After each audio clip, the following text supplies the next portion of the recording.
Right now, roughly 1 in 3 HOAs in America is sitting in the exact financial zone where special assessments stop being a risk and start being a probability.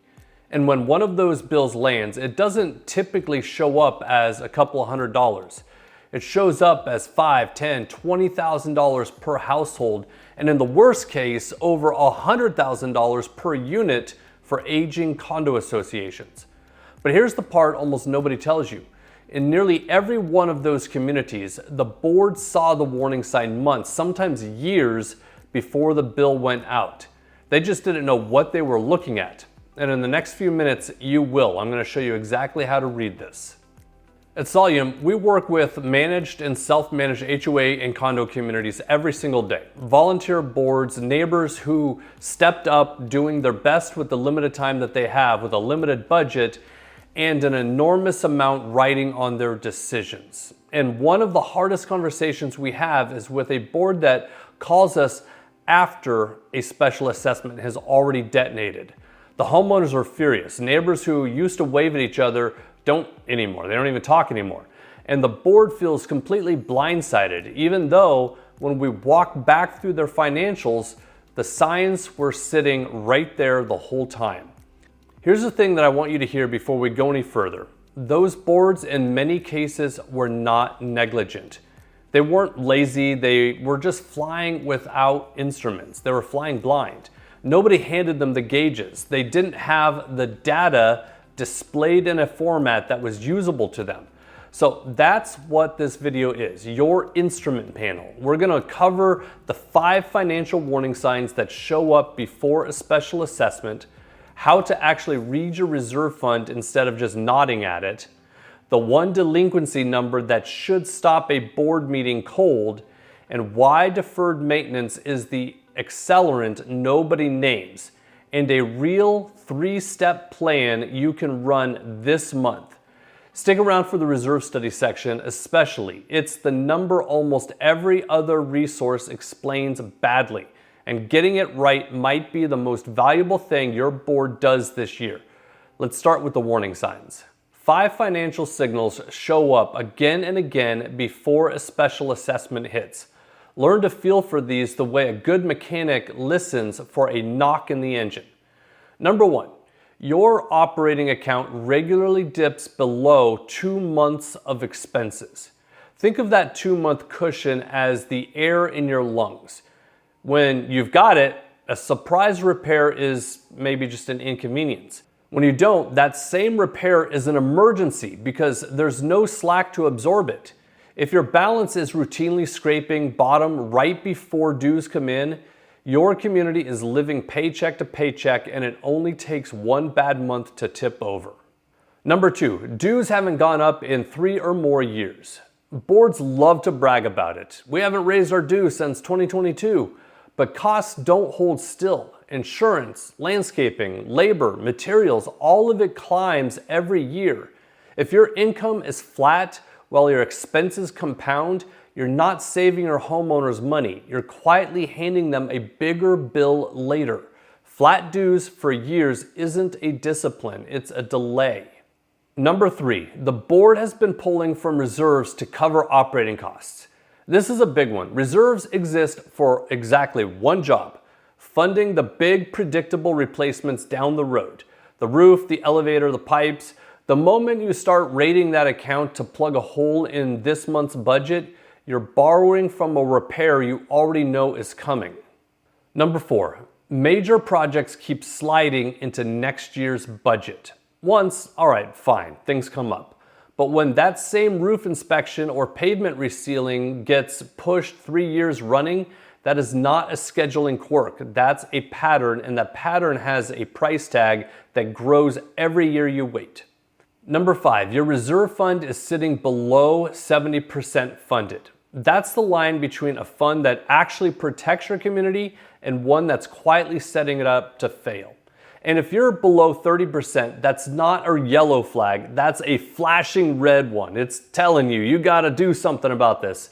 I'm gonna break this down and tell you exactly what it means, what that percent fundage means in a minute, because it's the single most misunderstood number in all of HOA finances. So how do you read these?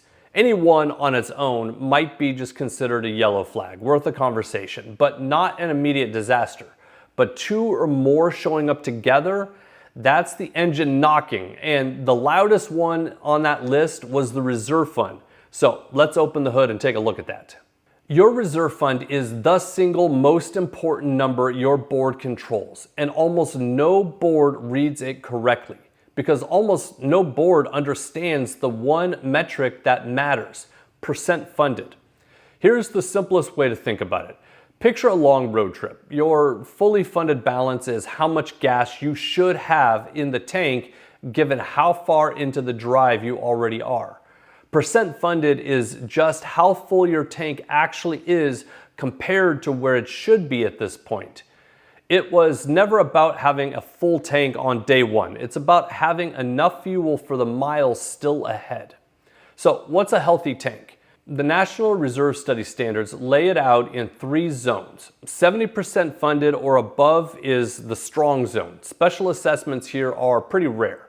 30 to 70% is the fair zone. You've got time to correct, but you actually have to do it. And below 30% is the weak zone, where special assessments aren't unusual, they're very common. Running below 30 is driving on fumes, and the next hill, whether it be a roof, the elevator, repaving, whatever, is the one that strands you on the shoulder. The tow truck that comes to get you is the special assessment. Let me make this concrete for you. Say your community's roof costs $200,000 to replace, and it's 12 years into a 20-year life. By simple math, you should have roughly $120,000 set aside for it by now. If you've actually got $100,000, okay, you're in solid shape. You can fix it, you can recover that. But if you only have got $30,000, well, you already know how that's gonna end up. And here's where boards should feel a little uncomfortable. Across the country, only about 1 in 4 associations sit in that strong zone. Roughly a third are down in the weak range. So if your number isn't where you'd like it to be, you are not the exception. You're really the rule. You're in the pool that a lot of people are. And that's exactly why this matters. 2 last things on reserves. First, your reserve study should be refreshed, they say every 3 to 5 years. Depending on what state you live in, the laws may vary. And communities that update more often consistently see fewer surprise special assessments. Second, a study should hand you a funding plan, not just a snapshot. A snapshot tells you where you've parked, right? A funding plan tells you whether you'll make it to the next gas station. If your board only has the snapshot, you're reading only half of the map. You don't have all the information you need. But a healthy tank can still get drained from underneath, and maybe it has a leak. And that second leak is one boards almost never watch. So let's talk about it now. Here's a number that nobody puts a real value on: your community's delinquency rate. Everyone says, watch your delinquencies. Almost no one tells you when to actually worry. So I will. If more than 5% of your homeowners are 30 or more days behind on dues, your board needs to treat that as a financial emergency, not just some clerical headaches. It's not just an administrative thing that you have to chase down. Let me tell you what this actually looks like, because the number alone, maybe that doesn't land as it should. Picture a 100-unit community. For years, maybe just 2 or 3 homeowners are a little behind. The board chases them one at a time. It's been no big deal. Then a few more slip. Nobody's tracking the rate, that difference, just the individual names. By the time anyone steps back, 8 homeowners are now behind, and the community is short a few $1,000s a month it had already budgeted to spend. So the board does what it feels responsible. It just kind of trims. Maybe it trims the budget while it needs to. It postpones the reserve contributions. It pushes a repair, and 18 months later, that small delinquency problem is walking around wearing the mask of a special assessment. It's bound to happen. That's why the rate almost matters more than the names, the individual people. Delinquency is your check engine light. It doesn't tell you that the engine has failed. It tells you it's about to, while you still have time to pull over and fix it. And here's the part boards consistently miss. delinquency usually climbs before the rest of your finances show stress. It's a leading indicator. So a rate that's crept from 2% to 4% over 6 weeks, or 6 months, a couple of quarters, is screaming at you. Even if 6% doesn't sound scary to you on its own, the trend is the story. The single number is just one frame of it. So the fact that it's growing is the problem. It's indicating that you will, in the future, have bigger issues to deal with. Most associations never track this as a trend. They play, sort of whack-a-mole, where you're kind of knocking things as they pop up with individual late payers and never look at the curve, the trajectory.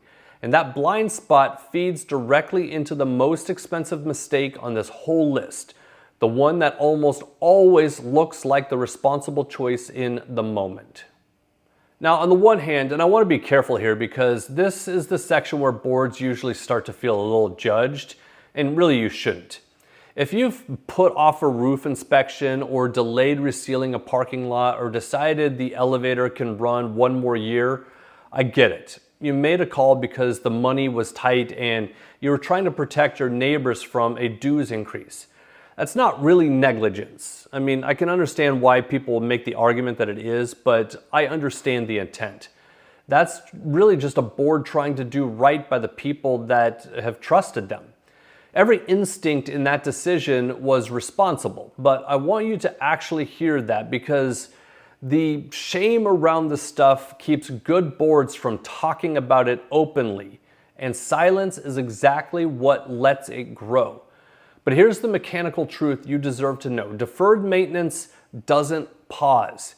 It's not like you just suddenly turn the engine off, right? The engine is still running even if you don't feel like you're moving forward. It compounds over time. A small leak that costs maybe $8,000 to fix this year quietly becomes an $80,000 or a $200,000 replacement in 3 or 4 years. Water doesn't wait for a better budget cycle. Trust me. And the reason it erupts into a special assessment is almost cruel in its timing. The items you deferred were usually deferred together, so they tend to reach the breaking point together.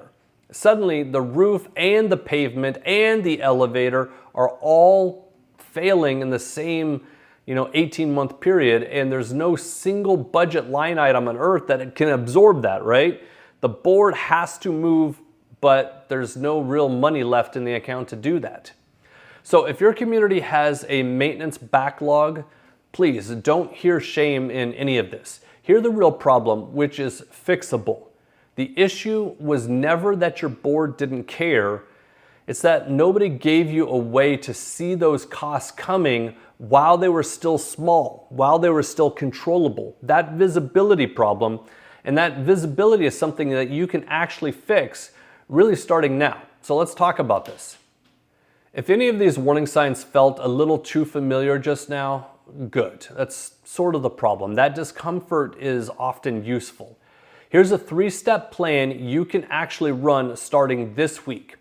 Step 1, get an honest baseline in the next 30 days. And let me ask you something. Would it be unreasonable to give your board 30 days just to put 4 numbers on a piece of paper? Your reserve percent funded, your delinquency rate, your operating balance, and your list of deferred projects. That's it. If pulling those 4 numbers together turns out to be hard, well, you just found that your first problem is that, because you can't steer what you can't see. And step 2, run the do nothing scenario. Ask the uncomfortable question out loud. If we change nothing for the next 12 months, where does our reserve balance land and which repairs hit critical? You don't need a consultant for this. You need honest math and the willingness to look at the data. Step 3, and this is the one that separates boards that lead from boards that are just in panic. Bring 2 or 3 real options to the table, not just the problems. A modest phase dues increase maybe is one option, an accelerated reserve schedule is another, a stage maintenance plan. Boards freeze when all they see is a crisis. They move when they see a path out of it. Now, it sounds like this is a lot to run by hand, and honestly, it is. I say get out a piece of paper and write this stuff down, but maybe that's the starting point, but managing it all becomes a little bit more difficult. And that's the exact workflow that Solume gives self-managed boards, to handle, to manage. It gives you your percent funded, your delinquency trends, and your reserve study all in one place, watching for these signals so this isn't a once a year scramble, it's just how your community runs. And if you'd like a second set of eyes on your specific numbers, here's the simple next step. Book a free 15-minute call with us. The link, I'll drop it in the description. It's not a sales pitch. We'll look at where your community actually stands and tell you straight whether or not we think Solume is even the right fit for your community. Or if you'd rather just watch how it works first, grab a quick demo and see it run before you talk to anybody else on your board. No pressure, either way, I promise. But if one of those warning signs just hits a little too close right now, 15 minutes now is a whole lot cheaper than a special assessment later. Because here's the whole game in one sentence. The boards that catch these signs early, they don't dodge every problem. They just get to solve the $20,000 version instead of the $200,000 one. So which problem would you rather be holding? So let's lock in 3 things before you go. Number 1, a reserve fund below 70% funded is a warning. Below 30% is a crisis. Know your number before your next board meeting, not after. Number 2, a delinquency rate above 5% isn't an administrative annoyance. It's an early warning light. Watch the trends, not just the names, right? Get that. Look at the trend, not just chasing those 2 or 3 names every month. Number 3, deferred maintenance is never free. Every project you push compounds, and the items you defer together are the ones that will probably fail together. Now, I've got a question for you, and I would generally like to see your answers in the comments. What's the one number in your community's finances you've been just a little too afraid to look at? Is it the reserve percentage, the delinquency rate, the repair that everyone keeps kind of ignoring and not mentioning? Name it below. Saying it out loud is how boards start getting ahead of it, and it tells me what type of content to create next for you.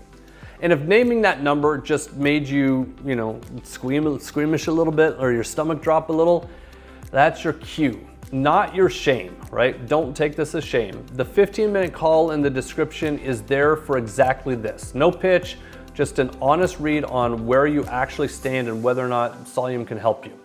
If you like this video, give it a like. And if you're not subscribed, fix that. Go ahead and subscribe to our channel. We publish straight, no fluff guides for HOA and condo boards nearly every week because the people who volunteer to run their community deserve a whole lot better than guesswork, than running around blind. All right, see you in the next video.